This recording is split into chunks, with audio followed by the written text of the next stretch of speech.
ये बोल रहा है कि ए solution containing 10.2 gram of A solute in 1 litre solution. ध्यान से देखो, यहां पर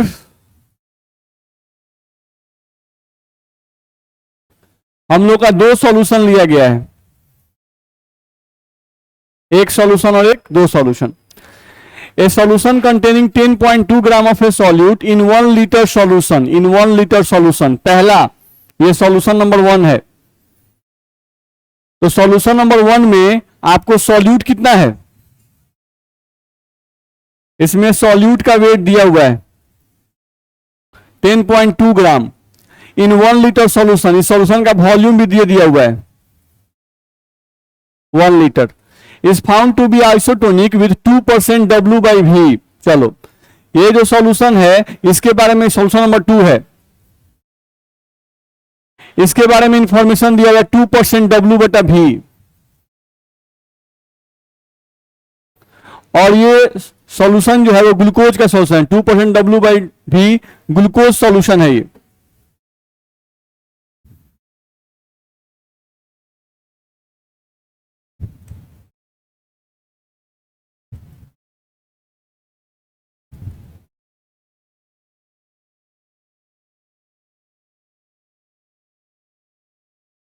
calculate the molecular weight of solute. ये जो सॉल्यूशन है इसमें सॉल्यूट नहीं पता है, तो इसका सॉल्यूट का आपका मॉलिक्यूलर वेट निकालना है।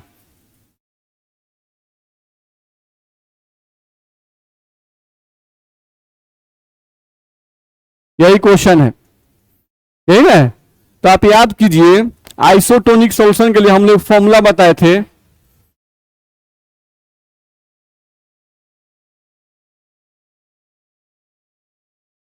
ये फॉर्मूला बताए थे। अब फॉर्मूला को बस अप्लाई करना है। W1 weight of solute in first solution, M1 molecular weight of solute in first solution, तो मॉलिक्यूलर वेट शायद निकालना है। वॉल्यूम ऑफ सॉल्यूशन, यहां पर वॉल्यूम लिया लीटर में, इसको मिलीलीटर में बदलना कितना होगा 1000, या इसको भी लीटर में रहने दीजिए, इधर वाले को भी लीटर में कर दीजिए। ध्यान रखना है दोनों तरफ यूनिट सेम होना चाहिए, बराबर। सेकेंड सॉल्यूशन में W2, तो 2% W/V का मतलब होता है 100 मिलीलीटर सॉल्यूशन में, इसका मतलब ये होता है 100 मिलीलीटर सॉल्यूशन कंटेन्स 2 ग्राम सॉल्यूट, इसका मतलब यही होता है। तो इसको पढ़ने से आपको देखो तो W2 का मान कितना मिल गया 2, M2 molecular weight of solute, solute कौन है ग्लूकोज, ग्लूकोज का मॉलिक्यूलर वेट कितना होता है 180 multiplied by volume of solution in second case, तो वॉल्यूम ऑफ सॉल्यूशन कितना है 100 मिलीलीटर, 100 मिलीलीटर कर दीजिए। नहीं, अब इसको सॉल्व करके क्या M1 का मान कैलकुलेट होगा कि नहीं होगा, किए हैं, ऐसे ही तो बनाना था। जो लोग नहीं बनाए उनको समझ में आ रहा है कैसे बनाना है, इसको बन जाएगा। चलिए, तो ये एक न्यूमेरिकल दिया गया था जो आपको बनाना था।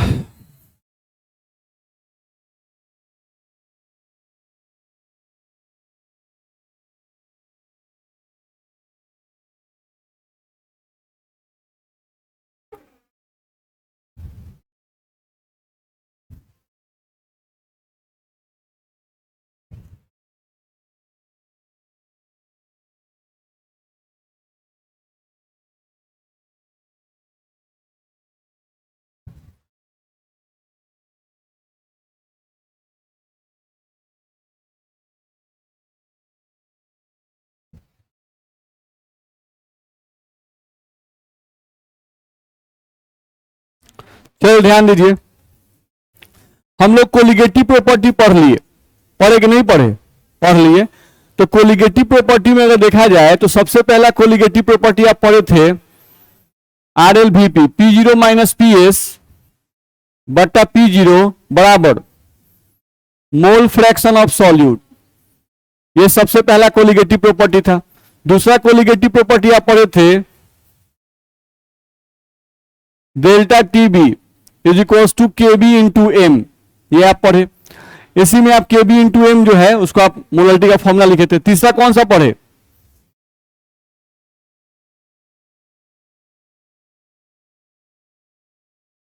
और चौथा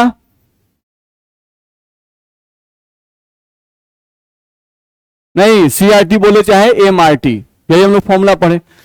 तो चार कोलिगेटिव प्रॉपर्टी पढ़े, जिसमें फर्स्ट को हम लोग कहते हैं relative lowering of vapour pressure, second को बोलते हैं elevation of boiling point, third को बोलते हैं डिप्रेशन ऑफ फ्रीजिंग पॉइंट, और फोर्थ को बोलते हैं ऑस्मोटिक प्रेशर। ये चार फॉर्मूला हम लोग को राउत साहब ने हम लोग को बताया। नहीं, वैसे सॉल्यूशन के लिए जिसमें सॉल्यूशन का प्रॉपर्टी सॉल्यूट के अमाउंट पे डिपेंड करता है, सॉल्यूट के नेचर पे डिपेंड नहीं करता है। ठीक, अब इन फॉर्मूला को देखा जाए तो इन फॉर्मूला में क्या बात है कि जितने भी फॉर्मूला हैं ये सिर्फ वैसे सॉल्यूट पर लागू होते हैं। ये सभी फॉर्मूला वैसे सॉल्यूट पर लागू होते हैं, नहीं जो सॉल्यूशन के अंदर एसोसिएशन या डिसोसिएशन का प्रॉपर्टी नहीं दिखाते हैं। क्या कहा जा रहा है? नहीं कि दिस ऑल फॉर्मूला, यहां पर लिखा भी हुआ है, all the relation as derived here for colligative properties are applicable only to the solution containing non electrolyte solute which do not undergo association और डिसोसिएशन। यानी जितने भी फॉर्मूला हैं ये वैसे सॉल्यूट पर लागू होंगे। यहां पे हम नॉर्मल लैंग्वेज में लिखें तो हम लिख रहे हैं यहां पर valid only for those type of solute,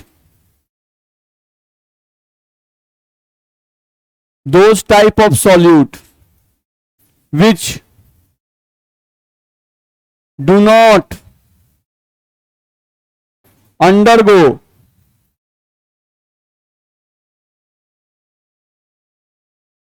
association or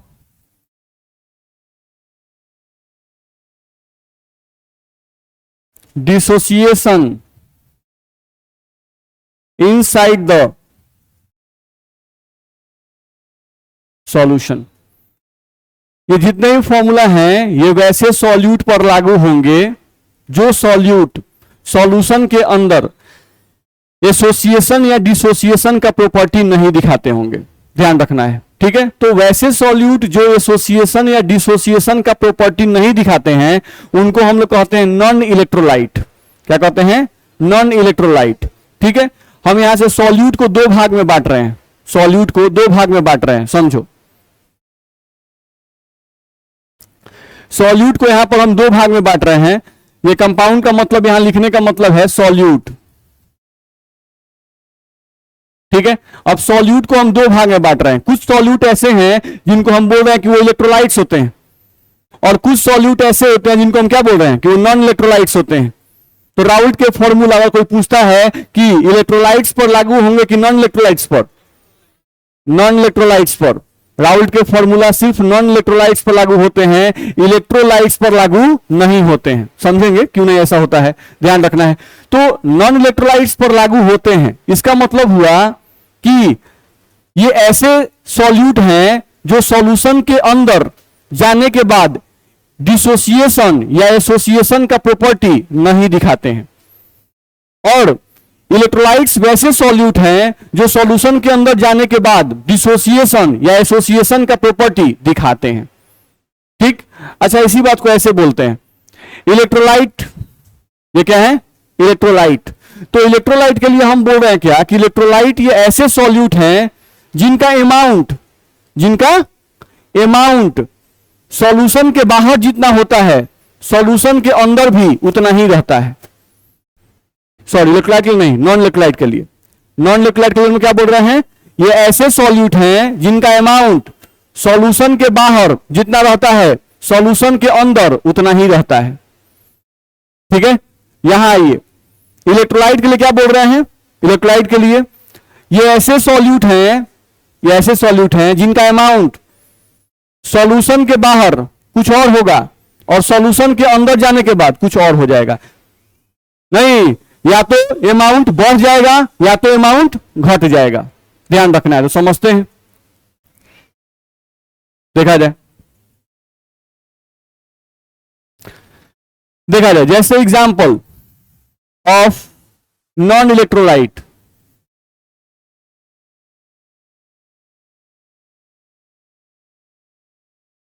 तो नॉन इलेक्ट्रोलाइट के बेस्ट एग्जांपल कौन है? बोलिए, शुगर, यूरिया और ग्लूकोज।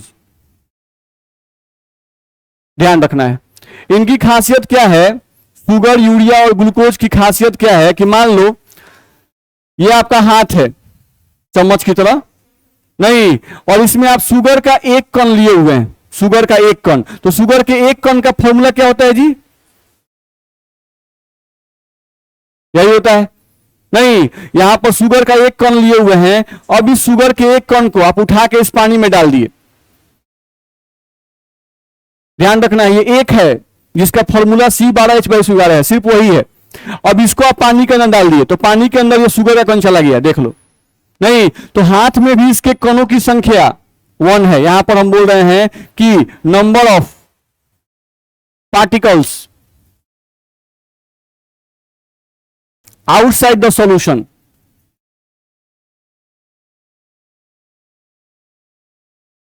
Is equals to 1। अंदर डाल दिए तो ये अभी भी कितना है, नंबर ऑफ पार्टिकल्स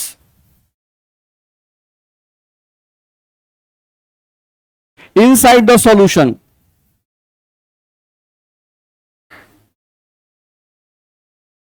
कितना है, 1। तो जितना सॉल्यूशन के बाहर था सॉल्यूशन के अंदर भी उतना ही है। नहीं, तो ये हमारे हो गए नॉन इलेक्ट्रोलाइट्स। अच्छा, थोड़ा इलेक्ट्रोलाइट्स पे ध्यान देते हैं।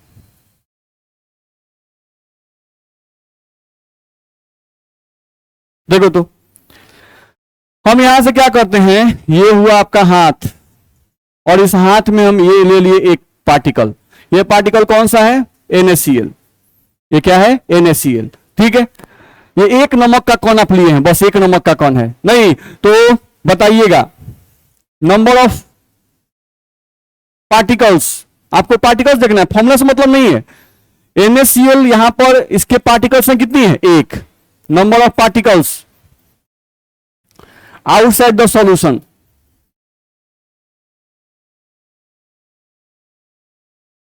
Is equals to 1। अब क्या किए,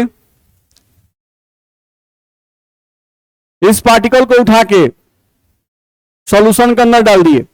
नहीं, ये एक नमक का कण जब पानी के अंदर जाएगा तो ये 2 कण में टूट जाएगा, यानी एक कण ये हो गया और एक कण ये हो गया। हमको साइज से मतलब नहीं है, नंबर से मतलब है। यहां पर हाथ में जब NaCl था तो Na और Cl आपस में सटा हुआ था। Na और Cl क्या था, आपस में सटा हुआ था। तो कणों की संख्या कितनी है, 1। और इसी को जब हम पानी में डाले, नहीं, तो ये टूट गया और बन गया Na+ और Cl-। तो पार्टिकल्स कितने हो गए, 2। चलो यहां पे हम लिख रहे हैं number of particles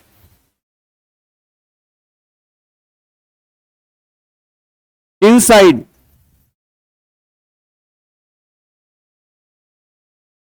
the solution बराबर 2। ध्यान रखना है कि नहीं है। तो यहां पर नंबर ऑफ पार्टिकल्स 2 हो गए। एक पार्टिकल का फॉर्मूला Na+ है, एक पार्टिकल का फॉर्मूला Cl- है। नहीं, तो कोलिगेटिव प्रॉपर्टी जो है, कोलिगेटिव प्रॉपर्टी का आप डेफिनेशन क्या पढ़े हैं, कोलिगेटिव प्रॉपर्टीज का डेफिनेशन पढ़ाया गया है कि ये ऐसे प्रॉपर्टी हैं, कोलिगेटिव प्रॉपर्टी सॉल्यूशन के ऐसे प्रॉपर्टीज हैं जो सॉल्यूट के नंबर पर डिपेंड करते हैं, depends upon the number of solute particles. नहीं, ध्यान रखना है, depends upon the number of solute particles, ध्यान रखना है, ठीक। तो राहुल साहब, ये राहुल साहब का हाथ है। नहीं, राहुल साहब जो है NaCl कई गो लिए हैं, एगो। नहीं, तो वो अपना हाथ में NaCl लिए। नहीं, तो अपना लिखे कि भाई सॉल्यूट का संख्या हम कितना लिए हैं, 1। और अपना गुना भाग जो वो किए वो कितना पर कर दिए, 1 पर। सॉल्यूट पार्टिकल संख्या 1 मान के अपना गुना भाग कर दिए, बस समझा रहे।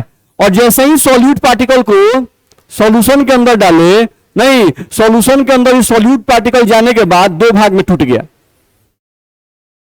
तो सॉल्यूट पार्टिकल की संख्या यहां बढ़ गई। ध्यान रखना है, सॉल्यूट पार्टिकल की संख्या बढ़ेगी तो राहुल साहब जो अपना कैलकुलेशन किए थे 1 पार्टिकल मान के, नहीं, और इसमें सॉल्यूट पार्टिकल संख्या हो गई 2। तो आप जब एक्सपेरिमेंटली मेजर कीजिएगा कि सॉल्यूशन के अंदर कोलिगेटिव प्रॉपर्टी का जो वैल्यू है, नहीं, वो कितने पार्टिकल्स पर डिपेंड करता है, तो वो कितने पाएगा, 2 पर। नहीं, जैसे इसको हम लोग करके देखते हैं, देखा जाए। सबसे पहले हम लोग बताएं यहां पर कि आपका जो शुगर है C12H22O11, इसके बारे में हम लोग बताएं कि इसका फॉर्मूला हाथ में भी वही है और पानी के अंदर भी वही है। ऐसा नहीं होगा कि अगर चीनी के एक कण को आप पानी में डाल दीजिएगा तो कार्बन 12 गो अलगे, हाइड्रोजन 22 गो अलगे, ऑक्सीजन अलगे, ऐसा नहीं होता है। ये सब एक साथ ही रहेगा, ध्यान रखना है, ये नहीं बिखरेगा। लेकिन नमक की खासियत है कि वो क्या हो जाएगा, बिखर जाएगा। ठीक, तो जो नहीं बिखरे वो क्या है, नॉन इलेक्ट्रोलाइट्स, और जो पानी में जाने के बाद बिखर जाए वो क्या है, इलेक्ट्रोलाइट्स। नहीं तो NaCl, MgCl2, CaCl2, ये सब क्या है, इलेक्ट्रोलाइट्स। तो इलेक्ट्रोलाइट्स का मतलब जो पानी में जाने के बाद टूट जाए वो इलेक्ट्रोलाइट्स है, ध्यान रखना है। और जो पानी में जाने के बाद कोई फर्क नहीं पड़े, जिस पर पानी के बाहर भी वैसा ही था, पानी के अंदर भी वैसा ही था, तो वो क्या कहलाएगा, नॉन इलेक्ट्रोलाइट्स। अच्छा, अब चलो कैलकुलेट थोड़ा देखते हैं, थोड़ा ध्यान दो। तो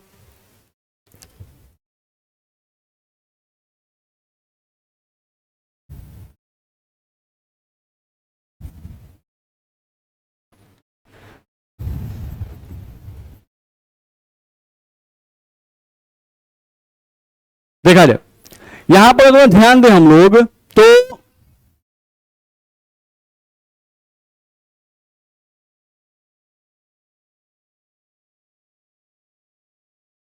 ये हम लोग का NaCl है, ध्यान से देख लियो भाई। अभी नंबर ऑफ पार्टिकल्स कितना है,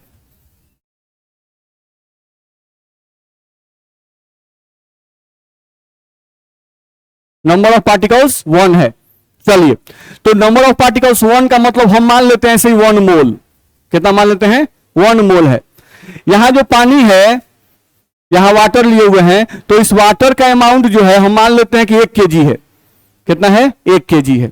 चलो, तो यहां वाटर का amount 1 kg, number of particles 1 मोल। तो इस सॉल्यूशन का water 1 kg, number of solute 1 मोल। तो इसका मोलालिटी निकालना है। मोलालिटी का फॉर्मूला होता है mole of solute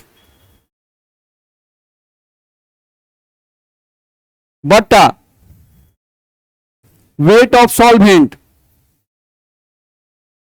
in KG. ऐसा फॉर्मूला पढ़े कि नहीं पढ़े, पढ़े हैं। तो अगर मोलालिटी निकालना है तो बताओ, मोल ऑफ सॉल्यूट कितना रखेंगे, 1 मोल, और weight of solvent in KG कितना रखें, 1 kg। तो बताओ क्या आ गया वैल्यू, इतना में दिक्कत नहीं ना है। ठीक, चलो अब ये जो सॉल्यूशन है, ये सॉल्यूशन जो हम लोग का बनने वाला है, नहीं, इसका हम लोग निकालते हैं एलिवेशन इन बॉइलिंग पॉइंट। तो बताओ एलिवेशन इन बॉइलिंग पॉइंट का फॉर्मूला क्या है नहीं, हमको डेल्टा टीबी निकालना है। बताओ जल के लिए यानी वाटर के लिए केबी का मान बता चुके हैं, मोलालिटी का मान तुम निकाल चुके हो, तुम्हारा डेल्टा टीबी का मान कितना आया। चलो ये क्या बता रहा है, ये बता रहा है कि अगर 1 kg पानी में अगर आप 1 मोल NaCl डालोगे तो बॉइलिंग पॉइंट कितना से बढ़ना चाहिए, बोलो 0.52। यानी पानी का बॉइलिंग पॉइंट पहले होता है 100 डिग्री सेल्सियस, पानी का बॉइलिंग पॉइंट 100 डिग्री सेल्सियस। और अगर पानी में हम 1 मोल NaCl डाल देंगे तो पानी का बॉइलिंग पॉइंट अब हो जाएगा 100.52। कितना हो जाएगा, 100.52। तो 100.52 में से 100 घटा देंगे तो वैल्यू आएगा 0.52। नहीं, यानी बॉइलिंग पॉइंट कितना से बढ़ा, तो 0.52 से बढ़ा। ये निकला कि नहीं निकला, ये किसने निकाला, ये फॉर्मूला किसने दिया था, अकॉर्डिंग टू राउल्स। नहीं, राउल्स आप कहते हैं कि भाई 1 kg पानी में अगर 1 मोल NaCl डालिएगा, 1 kg पानी में 1 मोल NaCl डालिएगा तो एलिवेशन ऑफ बॉइलिंग पॉइंट का जो मान आएगा वो कितना आएगा, 0.52। ठीक, अब बॉइलिंग पॉइंट कितना से बढ़ा ये चेक करने का एक तरीका था कि राउल का फॉर्मूला अप्लाई करें। नहीं, अब दूसरा तरीका है कि हम लोग के पास टेम्परेचर मापने के लिए थर्मामीटर होता है। नहीं भाई, 1 kg पानी है, 1 मोल NaCl डाल दिए, थर्मामीटर लगा देंगे, थर्मामीटर बता देगा कितना से बॉइलिंग पॉइंट बढ़ गया। पहले पानी का बॉइलिंग पॉइंट वो 100 दिखा रहा था, नमक डालने के बाद बॉइलिंग पॉइंट कितना से बढ़ा, ये थर्मामीटर से चेक कर सकते हैं कि नहीं कर सकते हैं, कर सकते हैं। तो चेक किया गया यहां से एक्सपेरिमेंटली एक्सपेरिमेंटली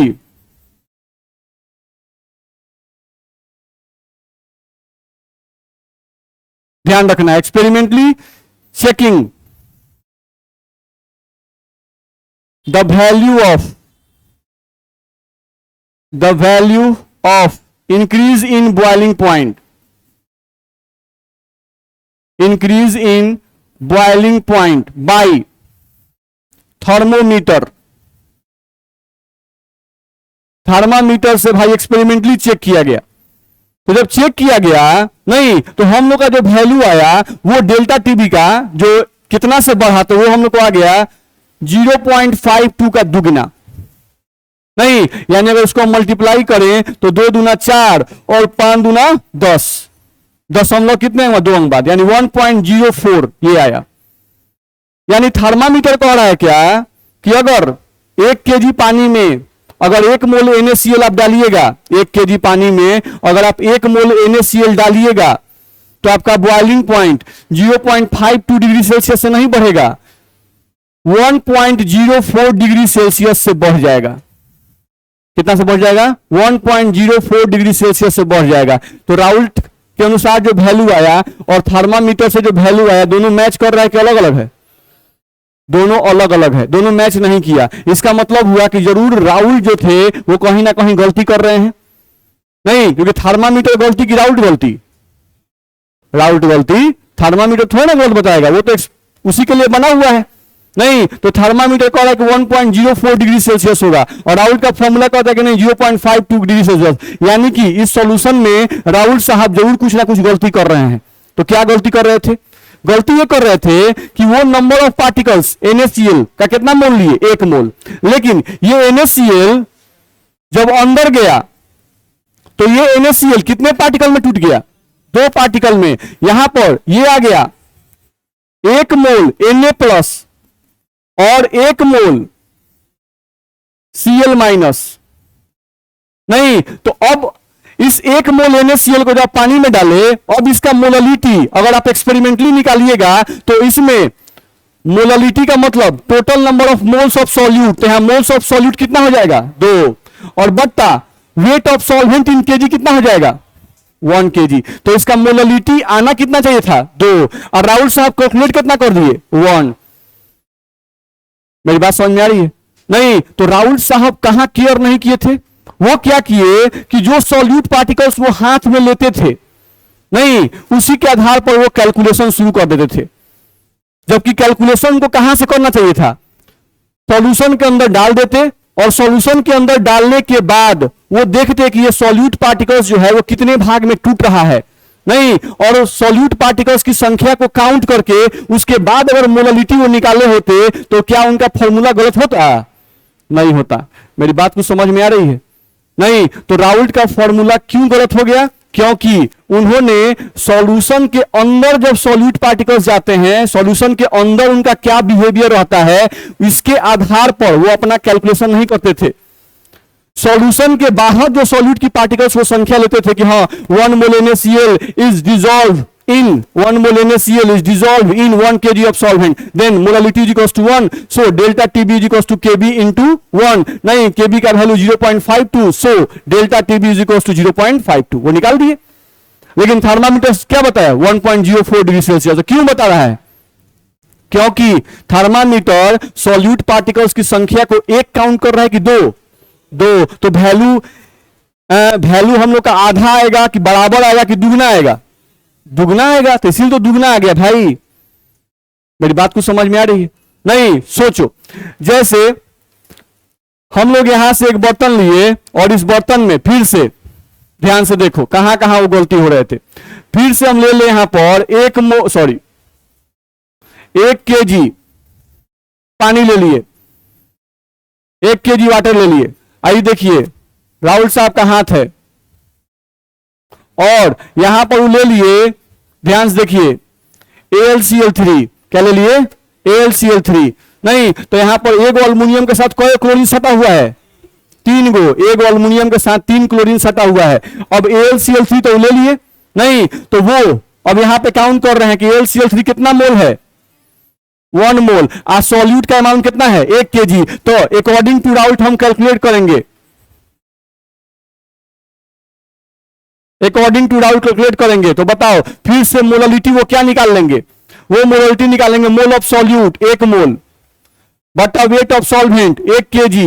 नहीं तो हम लोग को वैल्यू क्या आ गया 1 मोल पर केजी। अब फिर से उनसे कहा गया कि बताइए डेल्टा टीबी का मान बताइए। तो डेल्टा टीबी का मान क्या बताएंगे केबी अगुना एम, फिर से केबी का मान 0.52 और मोललिटी का मान 1। तो वैल्यू कितना आएगा किसके अनुसार अकॉर्डिंग टू राउल्ट नहीं, लेकिन बट बाई एक्सपेरिमेंट चेक करो। बाई एक्सपेरिमेंट चेक करोगे तो एक्सपेरिमेंट कैसे चेक होता है हाथ में कि सॉल्यूशन में, सॉल्यूशन में। तो ये कौन बाहर एगो कौन था, जैसे ही सॉल्यूशन का डालोगे 1 कौन 2 कौन 3 कौन 4 कौन, ये कौन कौन टूट गया 4 कौन में टूट गया। एगो अल्युमिनियम है और 3 गो कौन है क्लोरीन है। नहीं तो सॉल्यूशन के अंदर ये कौन हो गया कितना 4। तो सॉल्यूशन के अंदर सॉल्यूट पार्टिकल कितने हो गए 4 मोल सॉल्यूट हो जाएंगे। तो अगर 4 मोल सॉल्यूट होंगे तो बताओ सॉल्यूट पार्टिकल की संख्या हाथ के सापेक्ष में कितनी गुना बढ़ गई 4 गुना। तो कोलिगेटिव प्रॉपर्टी भी कितना गुना बढ़ जाएगा 4 गुना। और यहां पर अगर डेल्टा टीबी का मान निकालेंगे तो delta TB is equal to 4 multiplied by 0.52 आएगा। कौन सा एक्सपेरिमेंटल वैल्यू, कुछ समझ में आ रहा है नहीं। तो राउल्ट साहब केयर ही नहीं किए, वो बस समझे कि अरे कोई उनको बोल रहा है कि देखिए राउल्ट साहब हम लोग 1 मोल AlCl3 ले लिए रख दिए, 1 किलो पानी ले लिए रख दिए। नहीं तो बताइए एलिवेशन इन बॉइलिंग पॉइंट कितना होगा। तो बिल्कुल आसान है, delta TB equals to KB into M लगाइए निकालिए। नहीं तो जैसे ही लगाया गया काम घबरा गया, घबराया कि नहीं घबराएगा, घबरा जाएगा। क्योंकि वो केयर ही नहीं किए कि कोई पार्टिकल, वो समझते थे कि पार्टिकल्स की संख्या जितनी सॉल्यूशन के बाहर है सॉल्यूशन के अंदर भी पार्टिकल की संख्या कितनी होगी उतनी ही होगी। यही गलती करते थे। नहीं जैसे 1 मोल का मतलब क्या होता है जी, यही होता है। नहीं तो वो समझे कि 6.022 गुना 10 का पावर 23 पार्टिकल होगा। नहीं लेकिन एक पार्टिकल पानी के अंदर जाने के बाद 4 पार्टिकल में टूट गया। नहीं तो ये हो गया अकेला 6.02 गुना 10 का पावर 23, ये भी हो गया 6.02 गुना 10 का पावर 23, ये भी उतना हो गया, ये भी उतना हो गया। तो पार्टिकल्स कितने गुना बढ़ गए 4 गुना। तो 4 गुना बढ़ेंगे तो एलिवेशन ऑफ बॉइलिंग पॉइंट भी एक्सपेरिमेंटली कितना गुना बढ़ जाएगा 4 गुना। ध्यान रखना है। ठीक सेम चीज अगर तुम ध्यान दोगे यहां से, अगर हम चीनी का केस लेते या यूरिया का या ग्लूकोज का, तो उन लोगों में क्या होता है यहां पर अगर हम लोग आप ये लिए हो ग्लूकोज C6H12O6, अगर आप ग्लूकोज लिए हुए हो तो हाथ में अभी ये कितना है 1 यानी 1 मोल है। पानी कितना है 1 केजी। तो यहां से आप मोललिटी निकालोगे तो 1 मोल बट्टा 1 केजी, तो आपका मोललिटी का वैल्यू 1 मोल पर केजी आएगा, आएगा नहीं। यहां से आप डेल्टा टीबी का मान निकालोगे तो delta TB is equals to KB अगुना एम, यहां से केबी का मान 0.52 मोललिटी का मान 1, तो वैल्यू कितना आ गया 0.52। ये किसके अनुसार आया अकॉर्डिंग टू राउल्ट। चलो अब इस पार्टिकल को उठा के सॉल्यूशन के अंदर डाल दिए तो ये क्या है ग्लूकोज। ग्लूकोज के पार्टिकल की संख्या अगर बाहर 1 मोल है तो अंदर भी कितनी रहती है 1 मोल ही रहती है। नहीं ये आयन में नहीं टूटते हैं, जैसे NaCl टूट जाता है Na plus Cl minus, AlCl3 टूट जाता है Al3 प्लस 3Cl माइनस में। नहीं लेकिन ग्लूकोज के पार्टिकल C6H12O6 ये कोवैलेंट कंपाउंड है, कोवैलेंट कंपाउंड पानी में जाकर डिसोसिएट नहीं होते हैं। मेरी बात को समझ में आ रही है नहीं। तो कार्बन हाइड्रोजन के जो कंपाउंड होते हैं वो पानी में जाने के बाद आयंस में डिसोसिएट नहीं रहते हैं। इनका फॉर्मूला जैसा यहां पर है पानी के अंदर भी वैसा ही है। तो पार्टिकल्स की संख्या बाहर भी 1 अंदर भी 1। तो अब बताओ कि अगर हम इसका एक्सपेरिमेंटल वैल्यू अगर निकालेंगे यानी कि डेल्टा टीबी का मान अगर एक्सपेरिमेंटल निकालेंगे तो क्या वो भी वैल्यू 0.52 आया कि नहीं आएगा, आएगा। वो वैल्यू भी 0.52 आएगा। क्यों, क्योंकि सॉल्यूट पार्टिकल्स की संख्या चेंज नहीं कर रही है, सॉल्यूशन के बाहर भी उतनी है, सॉल्यूशन के अंदर भी उतनी ही। तो जब सॉल्यूट पार्टिकल संख्या नहीं चेंज करेगी तो निश्चित रूप से ऐसे पार्टिकल के केस में राउल्ट का फॉर्मूला सही रिजल्ट देगा। यानी राउल्ट का फॉर्मूला का जो वैल्यू आ रहा है और स्केल का जो वैल्यू आ रहा है अलग अलग सेम आ गया, सेम आ गया। तो हम ग्लूकोज पर ग्लूकोज पर ऐसा कह सकते हैं कि नहीं कि ग्लूकोज पर राउल्ट का फॉर्मूला लागू होगा? नहीं, तो ग्लूकोज पर राउल्ट का फॉर्मूला लागू होगा। तो ग्लूकोज जैसे जो पार्टिकल होंगे, ग्लूकोज जैसे जो पार्टिकल होंगे उन पर राउल्ट का फॉर्मूला लागू होगा। तो ग्लूकोज जैसे पार्टिकल कहने का क्या मतलब है? कोवैलेंट कंपाउंड्स, या कोवैलेंट कंपाउंड में भी सभी कोवैलेंट कंपाउंड नहीं बोल सकते हैं। Generally carbon hydrogen containing compounds, नहीं, जो जनरली पानी के अंदर डिसोसिएशन का प्रॉपर्टी शो नहीं करते हैं, वैसे पार्टिकल जिनकी संख्या सॉल्यूशन के बाहर भी उतनी ही रहती हो और सॉल्यूशन के अंदर भी उतनी ही रहती हो, वैसे सॉल्यूट पार्टिकल्स पर राउल्ट का फॉर्मूला लागू होगा। लेकिन वैसे पार्टिकल जिनकी संख्या सॉल्यूशन के बाहर कुछ और सॉल्यूशन के अंदर कुछ और, वैसे सॉल्यूशन पर या वैसे सॉल्यूट पर राउल्ट का फॉर्मूला लागू नहीं होगा। थोड़ा सा ध्यान दिए होते, थोड़ा ही सा ध्यान देना था। नहीं तो घबराता नहीं, नहीं बताइए, आ जाता है ये डिमेरिट्स ऑफ राउल्ट्स कि राउल्ट्स का फॉर्मूला सिर्फ नॉन इलेक्ट्रोलाइट्स पर लागू होता है, इलेक्ट्रोलाइट्स पर लागू नहीं होता है, सिर्फ थोड़ा सा ध्यान नहीं देने के कारण। बात समझ आ रहा है ना? आगे बढ़ सकते हैं। तो क्या समझ में आया डिसोसिएशन के केस में? अगला पॉइंट समझो, ध्यान से देखो। देखो तो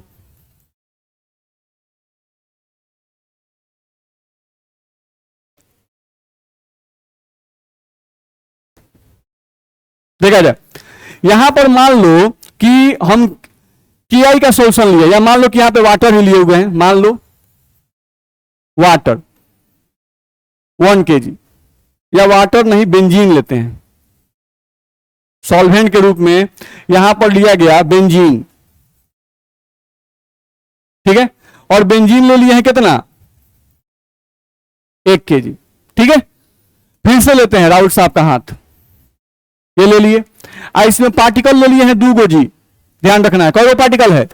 2 गो, ध्यान रखना है। यहां पे लिख रहे हैं नंबर पार्टिकल्स, पार्टिकल्स बराबर 2 मोल। पार्टिकल्स कितना लिए हैं? 2 मोल। अब बताओ मोलालिटी निकालेंगे, क्या आएगा? 2 मोल पर केजी आएगा कि नहीं? नहीं, मोल ऑफ सॉल्यूट बटा weight of solvent in KG, तो 2 बटा 1, तो 2 मोल पर केजी, मोलालिटी निकल गया। अब हमको डेल्टा टी भी निकालना हुआ, केबी गुना एम, तो केबी का वैल्यू 2.5 के आसपास में होता है, किसका? बेंजीन का, गुना मोलालिटी का वैल्यू 2, तो डेल्टा टीबी का वैल्यू अगर यहां तुम देखोगे तो कितना आ गया? 2.5 मल्टीप्लाइड बाई 2, लगभग कितना आ गया? 5। दिक्कत है? यानी ये क्या कह रहा है? ये कह रहा है क्या कि अगर 1 kg बेंजीन में अगर 2 मोल, ये पार्टिकल कौन सा है वो भी हम लिख देते हैं, फॉर्मिक एसिड HCOOH, कब है ये? 2 मोल। नहीं, देख लो 2 गो दिख रहा है, नहीं दिख रहा है? 2 मोल को हम 2 गो कौन मान लिए हैं? नहीं, तो यहां पर 2 गो पार्टिकल तुम डाले, नहीं, और डेल्टा टीबी का वैल्यू कैलकुलेट कर दिए कि भाई अगर 1 kg बेंजीन में अगर हम 2 मोल फॉर्मिक एसिड डालेंगे, इसको बोलते हैं फॉर्मिक एसिड, अगर 2 गो फॉर्मिक एसिड डालेंगे, नहीं, तो बॉइलिंग पॉइंट कितना से बढ़ जाएगा? 5 डिग्री सेल्सियस से बढ़ जाएगा। बोल दिया गया, इतना में दिक्कत नहीं। अच्छा, अब कहानी समझो क्या हुआ। एक्चुअली में होता क्या है कि जब इस 2 पार्टिकल को हम इसमें अंदर डालते हैं, जैसे ही फॉर्मिक एसिड को आप बेंजीन में डालोगे, ये दोनों पार्टिकल जो अभी अलग अलग दिख रहा है, ये दोनों सॉर्ट जाता है और सॉर्ट के एक पार्टिकल बना लेता है। नहीं, कुछ कहानी ऐसा होता है, देखो HCOOH प्लस HCOOH, अभी दोनों अलग अलग है, लेकिन जैसा ही इसको बेंजीन में तुम डालोगे, जैसे ही इसको हम लोग बेंजीन में डालेंगे, बेंजीन में डालने पर इसका फॉर्मूला ऐसा हो जाता है HCOOH का होल 2, ऐसा। यानी फोटो बनाए तो कुछ ऐसा, HC double bond O H H O C H double bond O, positive negative attraction, negative positive attraction. ये देख लो, 2 गो फॉर्मिक एसिड, 2 गो फॉर्मिक एसिड, नहीं, तुमको ध्यान में होगा, यहां देखो कार्बन ऑक्सीजन दिख रहा है, क्या है? पोलर, क्या है? पोलर। डाले कौन सी में है? बेंजीन। पोलर की नॉन पोलर? बेंजीन का फॉर्मूला, तो पोलर की नॉन पोलर, तो बताओ पोलर में पोलर घुलता है कि नॉन पोलर में पोलर घुल जाता है? पोलर में पोलर। तो ये बताओ, ये जो फॉर्मिक एसिड तुम लिए हुए हो, ये फॉर्मिक एसिड बेंजीन में घुलना चाहता है कि नहीं? नहीं घुलना चाहेगा, क्योंकि ये क्या है? पोलर। हम बताए हैं लाइक डिजॉल्व लाइक, पोलर में पोलर घुलता है और नॉन पोलर में नॉन पोलर घुलता है। तो फॉर्मिक एसिड क्या है? पोलर, और बेंजीन क्या है? Non polar. अब तुम इस पोलर को उठा के नॉन पोलर में डाल दिए, तो ये दोनों बेंजीन को पसंद नहीं करता है, तो पसंद नहीं करता है तो दोनों क्या हो जाएगा? सट जाएगा। दोनों क्या हो जाएगा? सट जाएगा। जैसे दो गो भाई है घर में, बात समझ आ रहा है? दो गो भाई है घर में, समझो दोनों भाई है, और दोनों का आपस में कोनो बहुत पटता नहीं है। कब?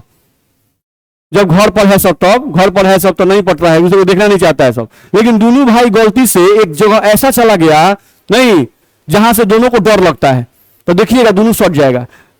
साथे रहो, नहीं साथे चला जाए, हाथ पकड़ो, हाथ पकड़ चला जाए, नहीं दोनों फट दे एकदम साथे हो जाएगा। मेरी बात समझ में आ रही है?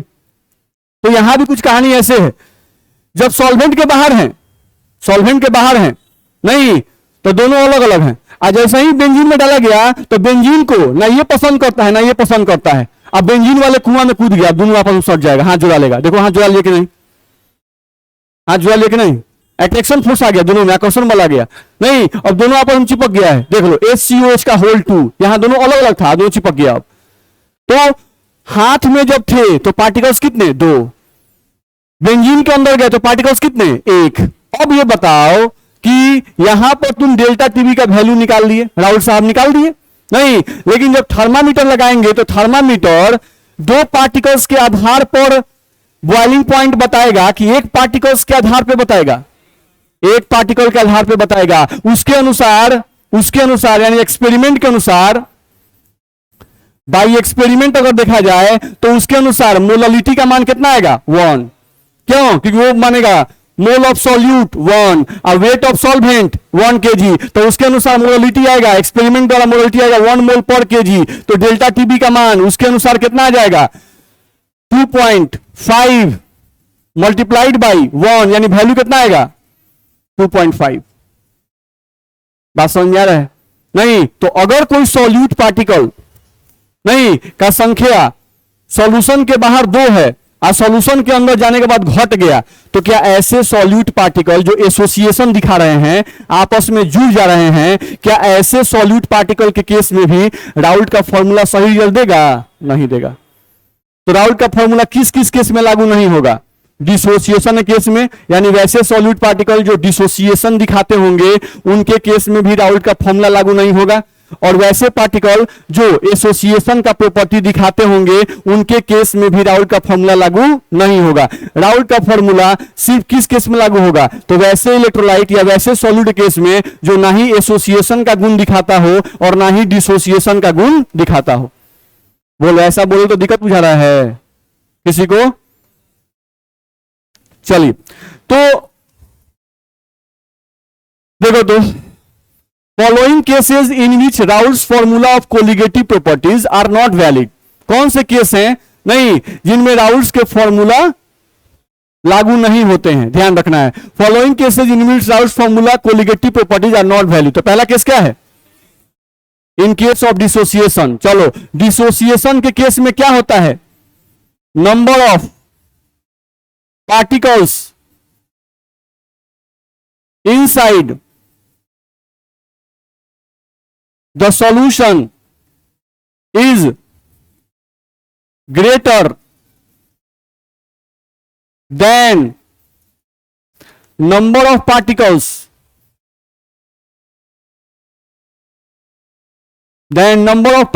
present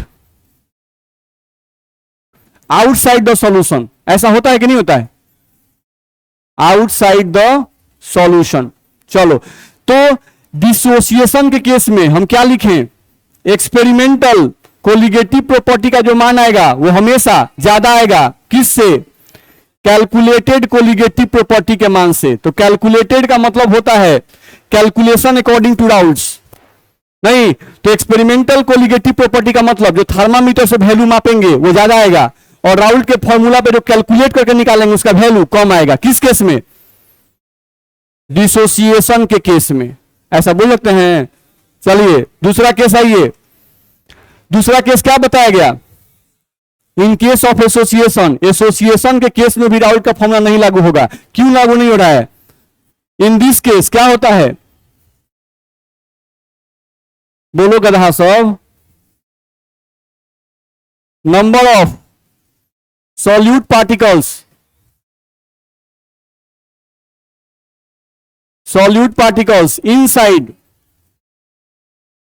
the solution is lesser than number of solute particles present outside the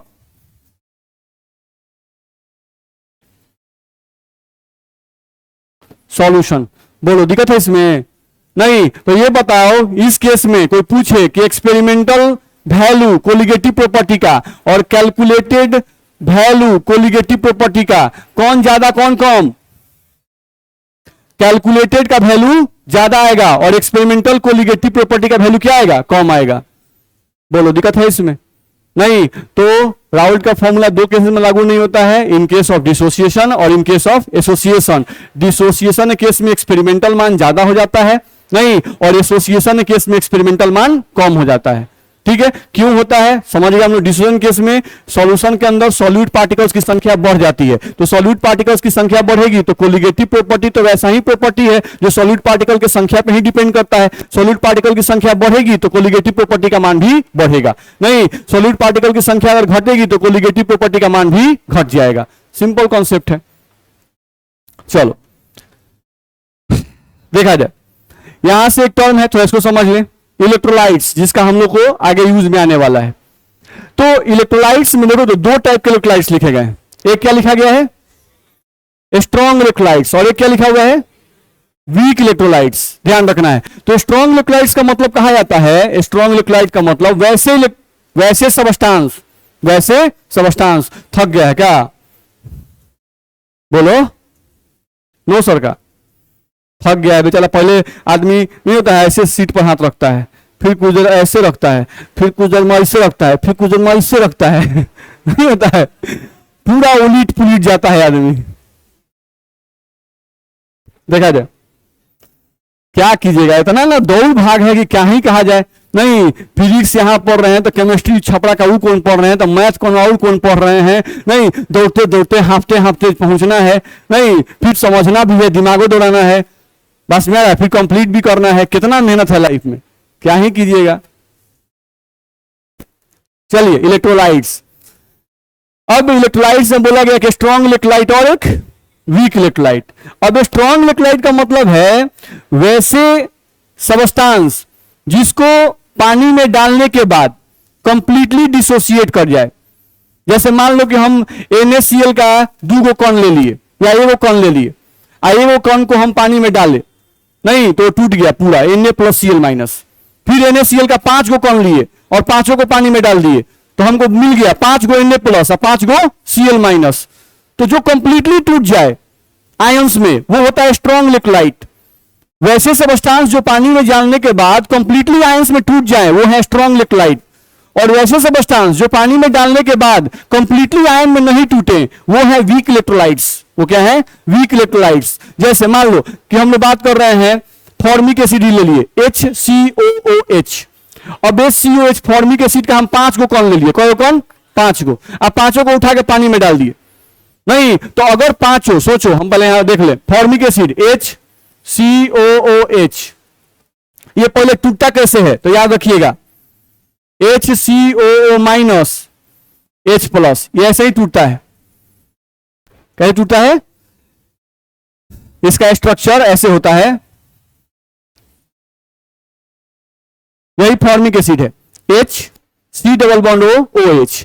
याद है इसको? इसका नाम हम क्या बोल रहे हैं? Formic acid. इसके नाम में क्या लगा हुआ है? एसिड।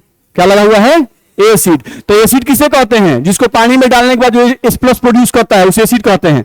तो इसको जब पानी में तुम डालोगे नहीं तो क्या होता है, ये वाला बॉन्ड टूटता है। तो देखो H प्लस बाहर निकल गया, और जब H प्लस बाहर निकला तो ऊपर क्या आ गया, माइनस चार्ज, क्योंकि H अपना इलेक्ट्रॉन छोड़कर हटा है इसलिए H पर प्लस आया है, और इसका इलेक्ट्रॉन कौन ले लिया है, ऑक्सीजन, इसलिए उस पर क्या आ गया है, माइनस।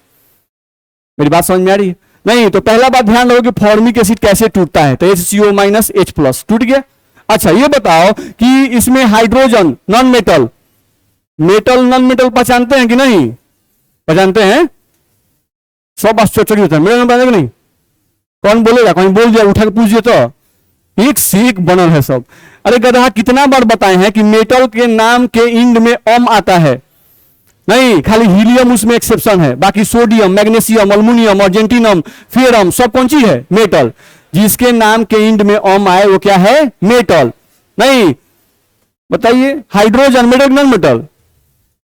Non metal. बोलो गधा सब, एकदम कहीं भी इज्जत लेने के लिए तुम तैयार रहता है। नहीं, कहीं कोई केमिस्ट्री में पढ़ा बोलेगा हाइड्रोजन बताओ मेटल, भाई तुम लोग का जो होता है कहीं प्रैक्टिकल का भाई में गया सब, वहां पूछेगा बताओ बाबू कार्बन मेटल की नॉन मेटल, तो सर का मुंह ताकते रहना, सर अभी कंफ्यूज है, चेक कभी नहीं किए हैं नहीं कि मेटल है कि नॉन मेटल है। गधा सब, hydrogen non metal, carbon non metal, oxygen non metal, hydrogen non metal, सब नॉन मेटल है। नॉन मेटल जितने भी होते हैं ये आपस में मिलकर कौन सा बॉन्ड बनाते हैं, कोवैलेंट बॉन्ड। कौन सा बॉन्ड बनाते हैं, कोवैलेंट बॉन्ड। ध्यान रखना है, नॉन मेटल के बीच में कोवैलेंट बॉन्ड बनता है हमेशा। और याद रखना, मेटल और नॉन मेटल के बीच में जनरली, हर केस में नहीं, मैक्सिमम केस में क्या बनता है, आयनिक बॉन्ड।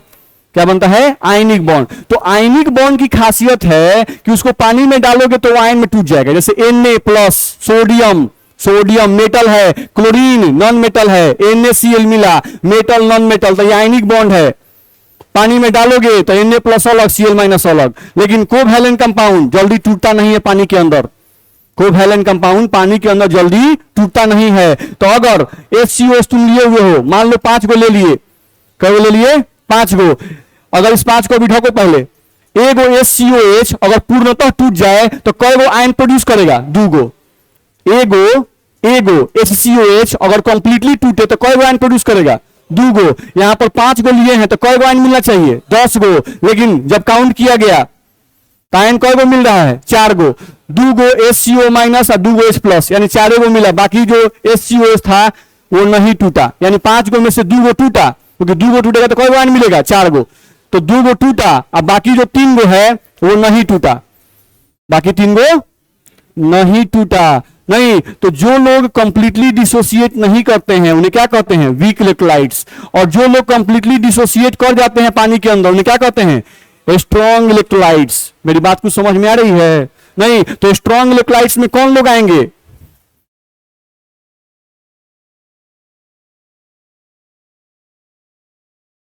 Strong acid. देखो H2SO4, HCl, HNO3, NaOH, नहीं KOH, MgOH का होल 2। बस में आ रहा है? तो जो भी स्ट्रॉन्ग एसिड हैं, H2SO4 sulphuric acid, HCl nitric acid, NaOH strong base, नमक, ये सब जितने भी हैं ये सब क्या हैं, स्ट्रॉन्ग इलेक्ट्रोलाइट्स हैं। इनको पानी में डालोगे तो जितना डालोगे उतना का उतना टूट जाएगा, ध्यान रखना है। लेकिन जहां भी कार्बन हाइड्रोजन दिखाई दे, जैसे फॉर्मिक एसिड दिखाई दे, एसिटिक एसिड दिखाई दे, कोई ईस्टर दिखाई दे, तो जिसमें कार्बन हाइड्रोजन कंटेंट तुमको ज्यादा दिखाई दे वो जल्दी कंप्लीटली डिसोसिएट नहीं करेगा। तो ये कंटेंट वीक इलेक्ट्रोलाइट्स में आएंगे और ये कंटेंट स्ट्रॉन्ग इलेक्ट्रोलाइट्स में आएंगे। दोनों में अंतर समझ में आ रहा है? नहीं तो strong electrolyte which are completely ionised in solution and weak electrolytes which partially ionise in water. दिक्कत है? चलो तो आज के लिए इतना ही, अगले क्लास में आगे बढ़ेंगे।